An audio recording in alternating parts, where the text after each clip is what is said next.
Hello बच्चों, तो आज के वीडियो में हम बात करने वाले हैं मेथड ऑफ एनालिसिस कॉम्प्लेक्सेशन के बारे में। तो इसमें हम यही देखते हैं कि हमारा कॉम्प्लेक्स बना है कि नहीं बना है, तो यही हम चेक करते हैं इसमें। उसी को बोलते हैं मेथड ऑफ एनालिसिस कॉम्प्लेक्सेशन। इसके पहले वाले वीडियो में मैंने कॉम्प्लेक्सेशन क्या होता है, क्लासिफिकेशन कॉम्प्लेक्सेशन का क्या होता है, मैंने पूरा डिटेल में वीडियो बनाई है, तो उस वीडियो को जाके जरूर से देख लीजिएगा, तभी आपको ये वीडियो समझ में आएगी। तो आइए बात करते हैं मेथड ऑफ एनालिसिस कॉम्प्लेक्सेशन के बारे में। तो मान लीजिए आपके पास दो कंपोनेंट है, एक कंपोनेंट आपके पास ए है, दूसरा कंपोनेंट आपके पास बी है। अब इन दोनों को अगर आप आपस में मिलाते हैं तो एक हमारा जो बनता है तीसरा कंपोनेंट बनता है ए बी, मतलब ये हमारा बनेगा कॉम्प्लेक्स बनेगा। ए बी क्या बन जाएगा, कॉम्प्लेक्स बन जाएगा। और इसके पूरे बनने की जो प्रोसेस है उसको हम बोलते हैं कॉम्प्लेक्सेशन। तो हम मेथड ऑफ एनालिसिस कॉम्प्लेक्सेशन में यही देखते हैं कि अगर हमने ए और बी को मिलाया तो हमारा जो ए बी कॉम्प्लेक्स बना है या नहीं बना है, इसी को हम चेक करते हैं, इसी को फाइंड आउट करते हैं, उसी को बोलते हैं मेथड ऑफ एनालिसिस कॉम्प्लेक्सेशन। तो वही लिखा गया कि एनालिसिस ऑफ कॉम्प्लेक्सेशन का मतलब होता है कॉम्प्लेक्स हमारा बना है या नहीं बना है, इसी को हम फाइंड आउट करते हैं। तो हमारे यहाँ पे चार मेथड दिए गए हैं जो हमारा कॉम्प्लेक्सेशन बना है या नहीं बना है उसको फाइंड आउट करने के लिए। पहला हमारा दिया method of continuous variation method, दूसरा हमारा डिस्ट्रीब्यूशन मेथड जिसको पार्टीशन कोएफिशिएंट मेथड भी बोलते हैं, अगला सॉल्वेबिलिटी मेथड, चौथा हमारा पीएच टाइट्रेशन मेथड। ये हमारे चार मेथड है। तो प्रीवियस ईयर क्वेश्चन पेपर में पूछा गया, वेरी इंपॉर्टेंट है, तो इस क्वेश्चन को जरूर से आप करके जाएंगे। ठीक है, अगर इसकी नोट्स आते हैं आप सर्च कीजिएगा टेलीग्राम पे ट्रिक फार्मेसी, वहाँ पे आपको इसकी नोट्स पूरी मिल जाएगी। तो यहाँ पे मेथड ऑफ कॉन्टिन्यूअस वेरिएशन का मतलब जान लेते हैं। वेरिएशन की मतलब होता है भिन्नता, क्या भिन्नता आई है। मान लीजिए कि आपके पास दो कंपोनेंट जो था, ए था और बी था, ठीक है, इसकी फिजिकल प्रॉपर्टीज अलग थी, इसकी फिजिकल प्रॉपर्टीज अलग थी। जब इन दोनों को आपस में मिलाया, अब हम यही चेक करेंगे जो हमारा कॉम्प्लेक्स बना है इसके फिजिकल प्रॉपर्टीज में कुछ चेंजेस आई है कि नहीं, मतलब कि इसके डाइलेक्ट्रिक कांस्टेंट या डिसोसिएशन कांस्टेंट या रिफ्रैक्टिव इंडेक्स या इसके एब्जॉर्बेंस में कोई चेंजेस आया है कि नहीं। अगर चेंजेस आया रहेगा तो हमारा कॉम्प्लेक्स बना रहेगा, अगर चेंजेस नहीं आया रहेगा तो हमारा उसका मतलब कि कॉम्प्लेक्स नहीं बना है। तो वही चीज़ें लिखी गई है जो हमारा कंटिन्यूअस वेरिएशन मेथड है, इससे हम यही चेक करते हैं कि हमारा कॉम्प्लेक्स बना है या नहीं बना है। ठीक है, इसमें हम यह एनालाइज करते हैं, मतलब कि यह देखते हैं कि हमारे जो फिजिकल प्रॉपर्टीज़ है, मतलब जो हमारा ए बी कॉम्प्लेक्स बना है, ठीक है, इसमें इसकी जो फिजिकल प्रॉपर्टीज़ है, फिजिकल प्रॉपर्टीज़ में जैसे dielectric constant, dissociation constant, refractive index, absorbance, ठीक है, ये सारी चीज़ों में कोई चेंजेस हुई है कि नहीं, कोई वेरिएशन आए हैं कि नहीं। ठीक है, इस मेथड से हम यही चेक करते हैं। मान लेते हैं कि जैसे जो कंपोनेंट ए था और कंपोनेंट बी था, इसका मान लेते हैं हम रिफ्रैक्टिव इंडेक्स मान लेते हैं 10 है, इसका रिफ्रैक्टिव इंडेक्स मान लेते हैं 15 है। ठीक है, इन दोनों को अगर ऐड करते हैं 25 इनका रिफ्रैक्टिव इंडेक्स आ गया। अब इन दोनों को अगर आपस में मिलाते हैं, ठीक है, मिला दिए तो हमारा यह बन गया कॉम्प्लेक्स। अभी तो हम इसको नहीं बोल सकते कॉम्प्लेक्स, ठीक है, क्योंकि हम डिटरमाइन कर रहे हैं कॉम्प्लेक्स बना है कि नहीं बना है।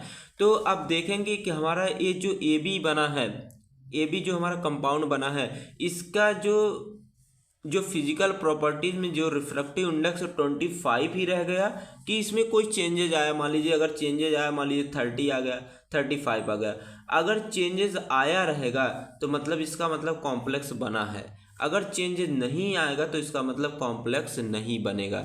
तो वही चीज़ यहाँ पे लिखी गई है। अगर हम दोनों को मिलाते हैं आपस में, अगर कॉम्प्लेक्स बनता है तो मतलब कि इसके फिजिकल प्रॉपर्टीज़ में कोई ना कोई चेंजेस आया है, मतलब कि ए की जो फिजिकल प्रॉपर्टीज़ थी उससे डिफरेंट रहेगा ए वाले जो ए बी वाला हमारा बनेगा। अगर इसमें कोई भी कॉम्प्लेक्स नहीं बनेगा, मतलब कि इसकी फिजिकल प्रॉपर्टीज़ में कोई चेंजेस नहीं होगा, उसकी फिजिकल प्रॉपर्टीज सेम ही रहेगी। वही चीज़ें जो मैंने यहाँ पे बताई है वही मैंने यहाँ पे बना के लिख दिया, आप इसको यहाँ से लिख लीजिएगा। ठीक है, आगे बात करते हैं डिस्ट्रीब्यूशन मेथड के बारे में। जो डिस्ट्रीब्यूशन मेथड होता है इसको बोलते हैं पार्टीशन कोएफिशिएंट मेथड भी बोलते हैं। इसमें हम क्या करते हैं, इसकी हेल्प से भी हम फाइंड आउट करते हैं कि जो पार्टीशन कोएफिशिएंट वैल्यू है जो हमारे कॉम्प्लेक्स है, ठीक है। कॉम्प्लेक्स का हम partition coefficient value find out करते हैं। तो आपने पढ़ा partition coefficient is equal to होता है concentration in oil upon concentration in water. ठीक है, इसमें क्या करते हैं कि आपको पता कि जो डिफरेंट डिफरेंट टाइप के जो ड्रग होते हैं सभी का डिफरेंट डिफरेंट नेचर होता है। मतलब कि कुछ ड्रग ऐसे होते हैं जो वाटर सॉल्युबल होते हैं, कुछ ऐसे ड्रग होते हैं जो ऑयल सॉल्युबल होते हैं। ठीक है, जो हम कॉम्प्लेक्सेशन इसमें चेक करते हैं कि जब हमने मान लीजिए कि ए और बी जो कंपाउंड है इन दोनों को आपस में मिलाया जो हमारा ए बी बना, तो मतलब कि कॉम्प्लेक्सेशन बनने के बाद और कॉम्प्लेक्सेशन बनने के पहले, ठीक है, हम क्या करते हैं, हम यह चेक करते हैं इस मेथड के द्वारा। ठीक है, इसका मतलब कि जो पार्टीशन कोफिशिएंट है इसका हम डिटरमाइन कॉम्प्लेक्स बनने से पहले और कॉम्प्लेक्सेशन बनने के बाद भी चेक करते हैं कि इसमें कोई चेंजेस हुआ है कि नहीं हुआ है। तो अगर मान लीजिए कि हमारे पास दो कंपाउंड है ए बी है, ठीक है, इन दोनों को आपस में मिलाते हैं, अगर हमारा कॉम्प्लेक्स बनता है तो सॉल्युबिलिटी जो होती है वाटर इन ऑयल की तो इंक्रीज कर जाएगी। ठीक है, तो हमारा पार्टीशन जो कोफिशिएंट रहेगा वह भी हमारा चेंज हो जाएगा। अगर हमारा कॉम्प्लेक्स नहीं बनता है तो सॉल्युबिलिटी कोई भी चेंजेस नहीं आएगी और उसके पार्टीशन जो कोफिशिएंट रहेगा वह भी सेम रहेगा। तो मैंने बोला कि सभी कॉन्सेप्ट सेम है, बस थोड़ा थोड़ा डिफरेंस है। ठीक है, अगर अभी तक आपने चैनल को सब्सक्राइब नहीं किया तो प्लीज़ चैनल को सब्सक्राइब कर दीजिए और लाइक कर दीजिए। ठीक है, आगे बात करते हैं। जो तीसरा हमारा है pH titration method. PH titration method में हम ये ज़्यादा मोस्टली हम इसका यूज़ करते हैं कॉम्प्लेक्सेशन को एनालाइज करने के लिए। ठीक है, ज़्यादातर ये यूज़ किया जाता है। इसमें क्या करते हैं कि in this pH is determined before and after complexation. ठीक है, हमारा जो कॉम्प्लेक्स बनता है, कॉम्प्लेक्सेशन की जो प्रोसेस है उसके बनने से पहले और उसके बनने के बाद भी इसमें हम क्या करते हैं, pH को डिटरमाइन करते हैं। ठीक है, मान लीजिए कि जो हमारा कंपोनेंट ए था इसका pH मान लेते तो 4 था, इसका भी मान लेते 4 था। इन दोनों को आपस में मिलाया कि मतलब कि इसमें इसके पीएच में कोई चेंजेस आई कि नहीं। जब हमारा कॉम्प्लेक्स बना इसके पीएच में चेंजेस आया कि नहीं। अगर चेंजेस आया रहेगा तो कॉम्प्लेक्स बना है, अगर चेंजेस नहीं आया रहेगा पीएच में तो इसका मतलब कॉम्प्लेक्स नहीं बना है। तो आपको यही चीज़ें याद रखनी है। तो मैंने बोला कि दो कंपाउंड है ए बी है, इन दोनों को आपस में मिलाया तो अगर कॉम्प्लेक्स बनता है तो इसका मतलब कि पीएच में चेंजेस हुआ है। अगर कॉम्प्लेक्स नहीं बनता है तो पीएच में कोई चेंजेस नहीं रहेगा।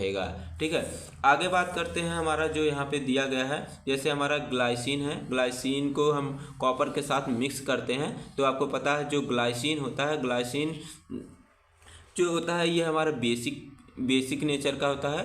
ग्लाइसिन सॉल्यूशन जो होता है अगर हम टाइट्रेट करते हैं इसको NaOH के साथ तो इसमें इसका जो pH होता है यह बेसिक फाइंड आउट किया जाता है। ठीक है, अगर हम क्या करते हैं, अगर ग्लाइसिन को कॉपर के साथ मिक्स कर देते हैं, आप देख लीजिए यहाँ पे कॉम्प्लेक्सेशन की बात हो रही है, हमारा कंपोनेंट ए हो गया, कंपोनेंट बी है, इन दोनों को आपस में अगर मिक्स करते हैं, मिक्स करने के बाद क्या करते हैं, हम इसको टाइट्रेट करते हैं NaOH से। अगर हम NaOH से सोडियम हाइड्रोक्साइड से अगर इसको टाइट्रेट करेंगे तो इसके देख लीजिए इसके pH में क्या हो गया, चेंजेस हो गया। मतलब पहले क्या था, बेसिक था, अब बाद में क्या हो गया, हमारा एसिडिक हो गया। मतलब कि यहाँ पे कॉम्प्लेक्स बना है। अगर यही हमारा बेसिक रह जाता तो मतलब कॉम्प्लेक्स नहीं बना है। तो यहाँ पे देख लीजिए चेंजेस हुआ, मतलब कि कॉम्प्लेक्स हमारा बना है। तो यहाँ पे मैंने ग्राफ भी बना दिया है। तो यहाँ पे वॉल्यूम ऑफ NaOH है, इधर यार हमारा pH है। तो हमारा देख लीजिए जो ग्लाइसिन था इसका जो pH मैंने बोला कि इसका बेसिक नेचर का है। ठीक है, अगर इसको हम NaOH से टाइट्रेट करते थे तो ये हमारा इसका बेसिक फाइंड आउट किया गया था। लेकिन जब इसको हमने क्या किया, ग्लाइसिन को कॉपर के साथ मिक्स किया और हमने क्या किया कि जो NaOH था इससे हमने क्या किया, इसको टाइट्रेट किया तो इसका जो pH था वह हमारा एसिडिक पाया गया। ठीक है, मतलब कि कॉम्प्लेक्स हमारा बना है। अब बात करते हैं जो हमारा चौथा सॉल्युबिलिटी मेथड, लास्ट हमारा है।